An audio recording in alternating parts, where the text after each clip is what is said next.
kabar nih untuk anak-anakku kelas 10? Semoga masih dalam keadaan sehat walafiat, walau kita masih belajar dari rumah. Nah, baik, kembali lagi bersama saya, Bapak Mahmudi Pradayu Esos dalam pelajaran Sosiologi. Sosiologi mengasyikkan. Nah, pada pertemuan minggu ini kita akan membahas mengenai lembaga keluarga. Nah, apa saja sih peran keluarga? Nah, mari tonton video ini hingga ke akhir. Jangan sekedar menonton video hanya untuk kepentingan absensi saja. Nah, baik ya, kita langsung saja masuki materi mengenai lembaga keluarga. Nah, dalam tatanan masyarakat, keluarga ini merupakan unsur terkecil yang ada di dalam masyarakat, yaitu keluarga. Nah, apakah keluarga ini hanya sekedar keluarga begitu saja? Tidak, terdapat 3 jenis keluarga. Nah, yang pertama kita sebut dengan keluarga inti. Nah, keluarga inti itu siapa saja? Keluarga inti itu terdiri dari ayah, ibu, dan anak. Nah, setelah adanya keluarga inti, terdiri dari beberapa keluarga, kita sebut dengan yang namanya keluarga besar. Nah, maksudnya keluarga besar itu bukan hanya terdiri dari satu plek keluarga itu saja. Misal nih, dalam sebuah keluarga terdapat 3 orang anak, yang mana masing-masing anak ini sudah memiliki keluarga masing-masing. Nah, mereka berkumpul menjadi satu, itu disebut dengan keluarga besar. Nah, yang ketiga ialah keluarga poligamos. Nah, apa yang dimaksud dengan keluarga poligamos? Nah, keluarga poligamos itu terdiri dari beberapa keluarga inti yang dipimpin oleh seorang kepala keluarga. Nah, lalu Pak, bedanya apa tadi antara keluarga besar dengan keluarga poligamos? Nah, kalau keluarga poligamos ini hanya terdiri dari satu keturunan saja ya, Nak. Nah, sedangkan untuk keluarga besar itu terdiri dari beberapa keturunan, terdiri dari beberapa keluarga, terdiri dari beberapa kepala keluarga.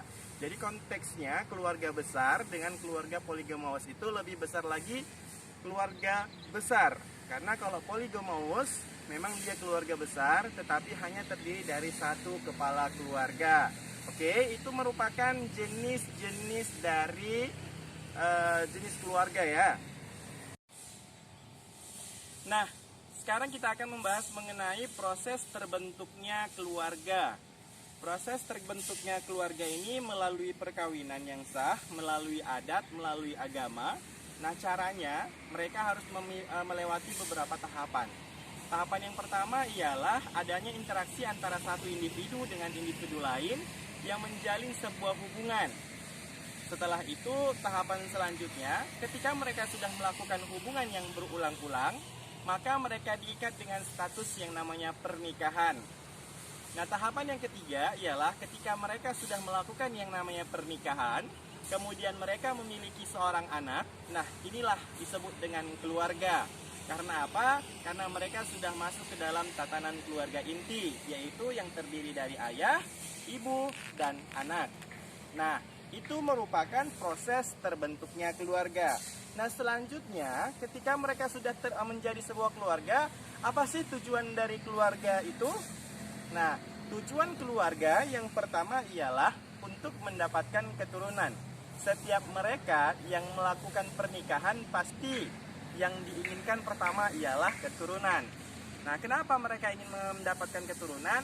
Karena memang sejatinya dalam sebuah keluarga yang diharapkan yang paling utama ialah seorang anak.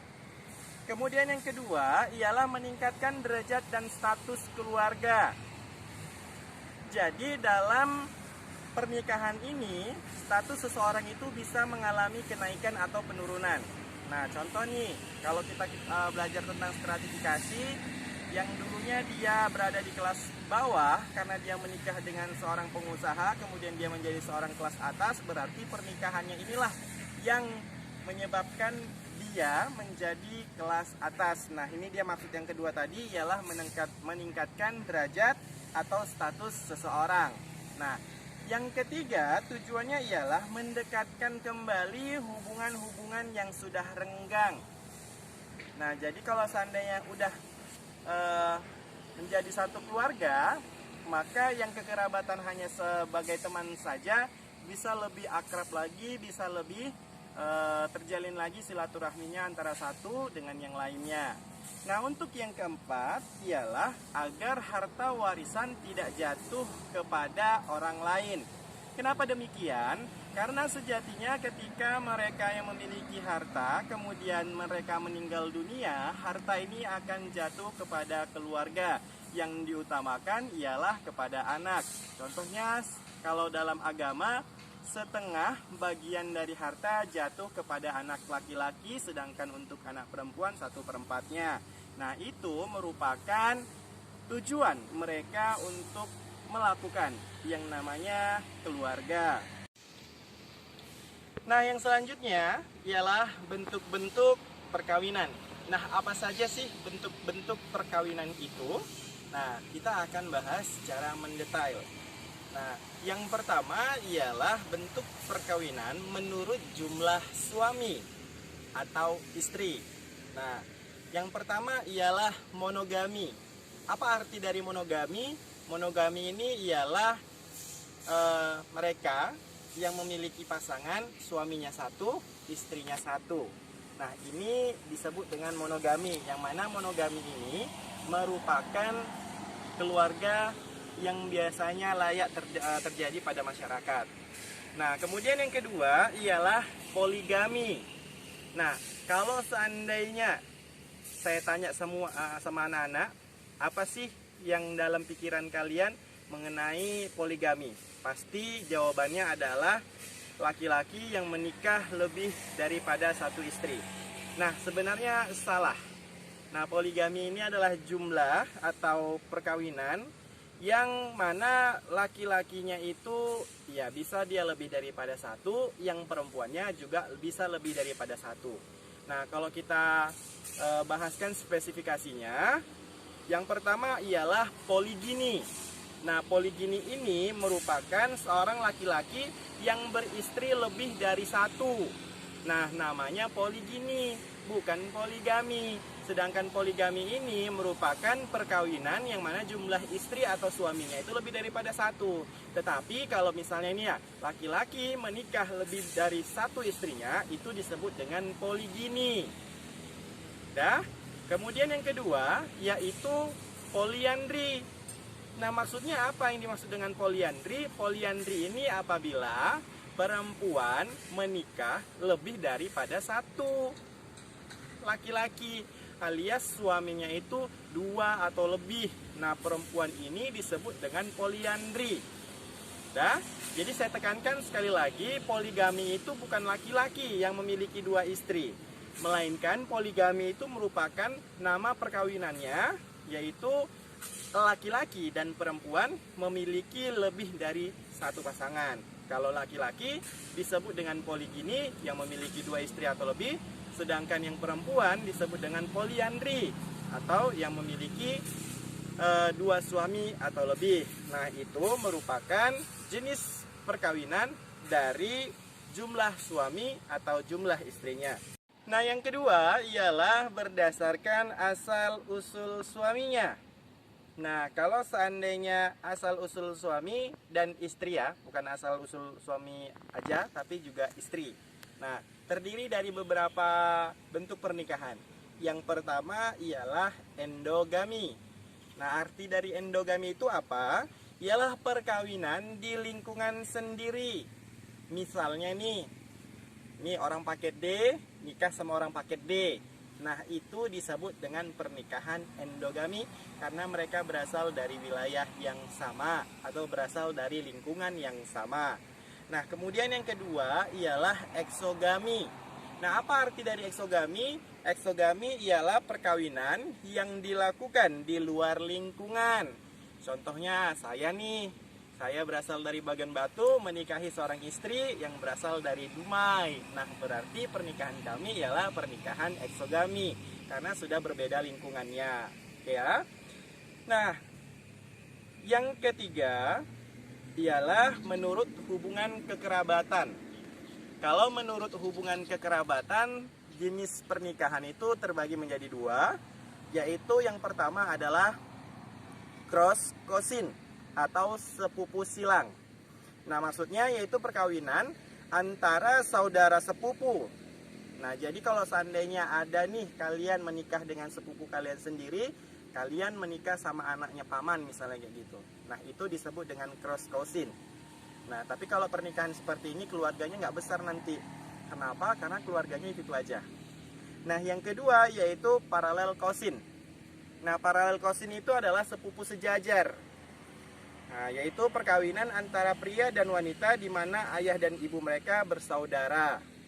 Misalnya saya punya ayah, kemudian ayah saya punya adik.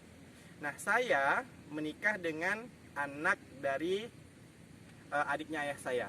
Nah, itu disebut dengan parallel cousin. Nah, ini juga sama, keluarganya kecil karena keluarganya di situ-situ saja. Nah, itu menurut hubungan kekerabatan. Nah, yang keempat ialah menurut mas kawin. Kalau menurut mas kawin, nah layaknya sekarang ini yang memberikan mas kawin adalah seorang laki-laki. Tetapi ada sebuah kebudayaan, ada sebuah suku yang mana mereka yang memberikan mas kawin terhadap suaminya. Nah, ini ialah mereka-mereka yang menganut sistem kekeluargaan matrilinear. Sedangkan yang patrilinear ialah laki-laki yang memberikan mas kawin terhadap perempuan. Nah, itu merupakan bentuk-bentuk perkawinan. Nah, sekarang ialah pola menetap setelah terjadi yang namanya pernikahan. Nah, terdapat 8 pola menetap. Nah, yang pertama kita kenal dengan patrilokal. Nah, apa yang dimaksud dengan patrilokal? Nah, patrilokal ialah pola menetap di mana seorang suami bertempat tinggal di sekitaran pusat kerabatan suami, alias istri yang mengikuti suami. Suami tinggal di rumah suami, istri mengikut tinggal di rumah suami. Nah, ini disebut dengan patrilokal. Yang kedua ialah matrilokal, yang mana suami mengikuti atau bertempat tinggal di kediaman istri. Nah, jadi suami ikut istri disebut dengan matrilokal. Yang ketiga ialah bilokal. Nah, maksudnya apa? Pasangan suami ini menetap secara bergantian. Jadi misal nih, 1 minggu ikut sama suami di rumah suami, 1 minggu ikut di rumah istri bersama keluarga istri. Nah, ini disebut dengan bilokal. Yang keempat ialah neolokal.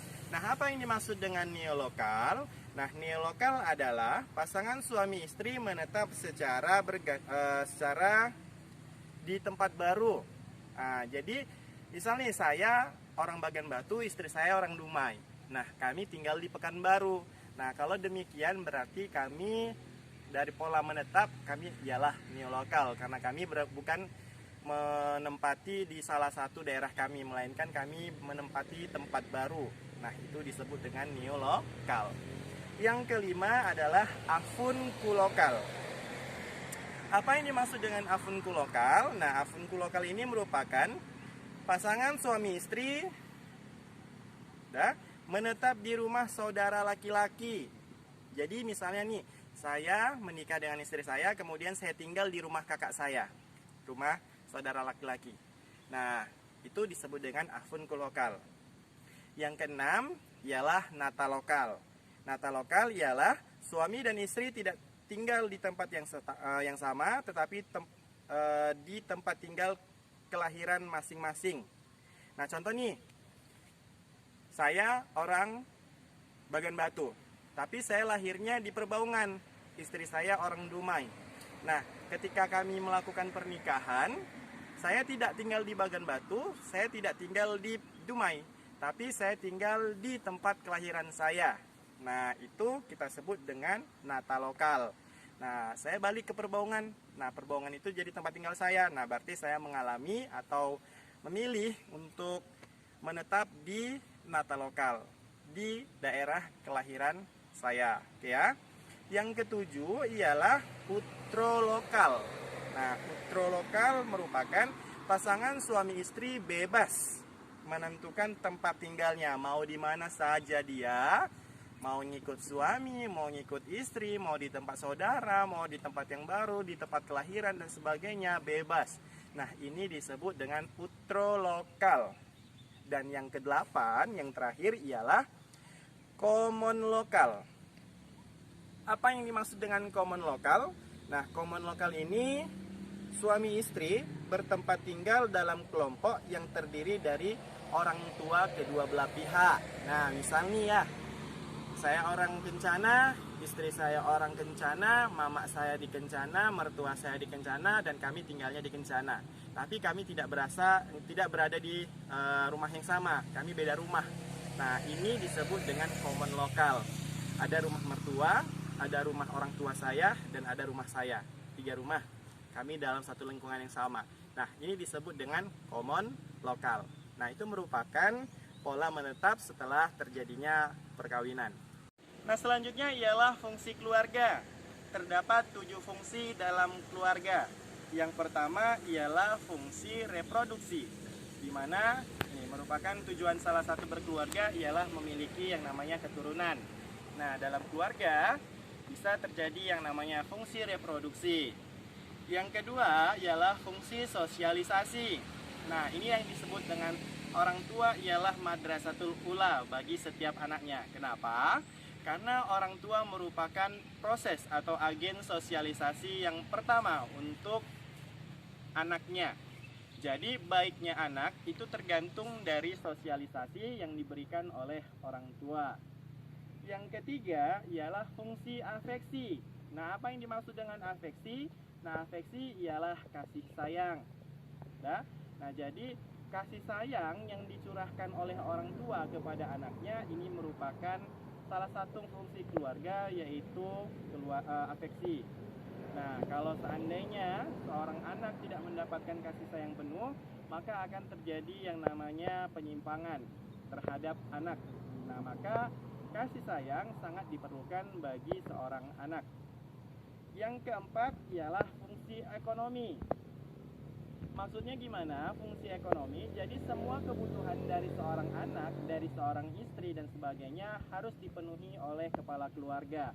Nah, kepala keluarga memberikan nafkah baik secara lahir maupun batin terhadap keluarga. Nah, ini dimaksudkan dalam fungsi ekonomi. Yang kelima ialah fungsi pengawasan sosial. Orang tua pasti khawatir terhadap anaknya yang misalnya pergi dari rumah secara lama dan tak ada kabar. Nah, orang tua memiliki tugas yang pertama yaitu selain dari sosialisasi, yaitu mengawasi setiap langkah gerak-gerik anaknya, mengawasi perkembangan tumbuh anaknya agar tidak terjadi kesalahan terhadap si anak. Nah, fungsi pengawasan itu dilakukan oleh orang tua. Nah, begitu juga sebaliknya apabila orang tua sudah rentan, anak juga memiliki fungsi pengawasan terhadap orang tua. Menjaga orang tua, merawat orang tua, mengawasi orang tua. Nah, ini merupakan salah satu fungsi dari keluarga. Nah, selanjutnya ialah fungsi proteksi. Nah, apa yang dimaksud dengan proteksi? Nah, proteksi berarti perlindungan. Nah, membuat keluarga nyaman dengan memberikan perlindungan merupakan salah satu fungsi dari ini. Nah, setiap ada keluarga yang tersakiti, maka keluarga lain wajib untuk bisa memberikan perlindungan agar terasa atau terjadi keluarga yang nyaman tanpa gangguan dari manapun. Oke ya? Nah, dan yang terakhir ialah fungsi pemberian status. Nah, dalam kehidupan manusia, ketika manusia itu lahir, ia langsung mendapatkan sebuah status. Nah, apabila dia memiliki status yang tinggi orang tuanya, otomatis ketika anak lahir ke dunia, dia juga memiliki status yang tinggi. Nah, ini merupakan fungsi dari keluarga. Ada 7 tadi ya fungsinya: fungsi reproduksi, fungsi sosialisasi, fungsi afeksi, fungsi ekonomi, fungsi pengawasan sosial, fungsi proteksi, dan fungsi pemberian status. Nah, yang terakhir ialah susunan dalam keluarga. Terdapat 4 susunan dalam keluarga. Apa saja? Yang pertama ialah keluarga bilateral. Nah, keluarga bilateral ialah keluarga yang hitungan kekeluargaannya itu diambil dari ayah atau dari ibu. Contoh nih, misalnya terdapat 7 keturunan. Nah, 7 keturunan ini fokus dia diambil kepada keturunan ayah. Nah, maka disebut dengan keluarga bilateral. Nah, dalam keluarga bilateral ini sistem kekerabatannya terdapat beberapa variasi. Nah, variasinya yang pertama ialah prinsip ambilineal, yaitu menghitung garis keturunan yang terkadang melalui pihak ayah atau melalui pihak ibu. Masih menggunakan kata terkadang. Bisa saja mengambil dari ayah, bisa saja mengambil dari ibu. Nah, yang kedua adalah prinsip konsentris. Nah, prinsip konsentris ini garis keluarga sampai suatu jumlah tertentu atau terbatas. Ya? Nah, yang ketiga ialah prinsip primogenitur. Nah, prinsip primogenitur ini yaitu menghitung garis keluarga melalui ayah atau ibu yang usianya lebih tua. Ya? Yang keempat ialah prinsip ultimogenitur, yaitu berbasis keluarga melalui ayah atau ibu yang usianya lebih muda. Nah, itu merupakan susunan dalam keluarga. Yang pertama yaitu keluarga bilateral. Yang kedua ialah keluarga unilateral. Nah, keluarga unilateral ini menghitung garis keluarga dari satu pihak saja. Kalau misalnya dari pihak ayah, ya pihak ayah saja. Kalau dari pihak ibu, ya pihak ibu saja. Oke? Nah, dari pihak ayah ini kita sebut dengan patrilineal atau garis keturunan yang berasal dari ayah. Sedangkan dari pihak ibu ialah matrilinear atau garis keturunan berasal dari ibu. Nah, baik, itu saja pembahasan kita pada pertemuan minggu ini mengenai lembaga keluarga. Saya Mahmudi Pradayu pamit undur diri. Saya akhiri. Assalamualaikum warahmatullahi wabarakatuh.